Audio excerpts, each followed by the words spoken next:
Bonjour à tous, aujourd'hui nous allons parler du spot de plongée, le Tombant Saint-Étienne. Alors, il y a deux spots de plongée dans le coin, donc il y a la faille Saint-Étienne et le Tombant Saint-Étienne. Le Tombant Saint-Étienne, ça tombe un peu plus que la faille, la pente elle est beaucoup plus pentue. La faille Saint-Étienne ça tombe un peu comme ça, et le Tombant Saint-Étienne ça tombe vraiment comme ça. Donc ça c'est assez impressionnant, oui, c'est assez impressionnant. Donc là on a toute la, tout le corail. Et comme c'est un mur, c'est assez vite dessiné en fin de compte parce que ici, il y a du 5 mètres partout. Alors ça fait un peu comme ça. Voilà, un peu comme ça, un peu comme ça, un peu comme ça.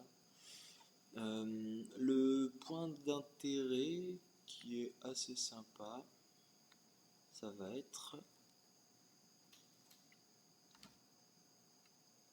celui-ci, là.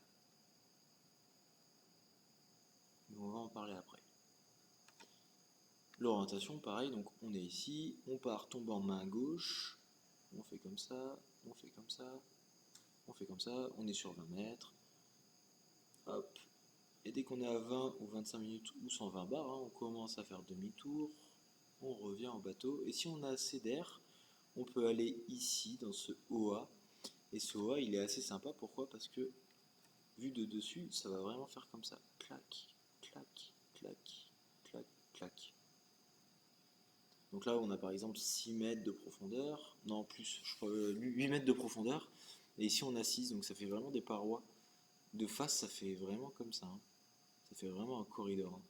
Et en fait, en plongée, donc on rentre par ici, hop, et à la fin, on arrive ici, et là, il faut faire hyper attention parce que s'il y a de la houle, on va se faire brasser à l'intérieur. Donc ici, il faut faire très attention, ok.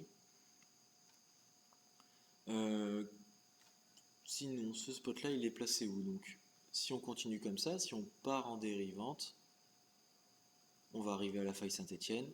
Et si on part dans ce sens-là, on va arriver à la passe de Tapuna, donc il n'y a pas vraiment d'intérêt et elle est assez loin.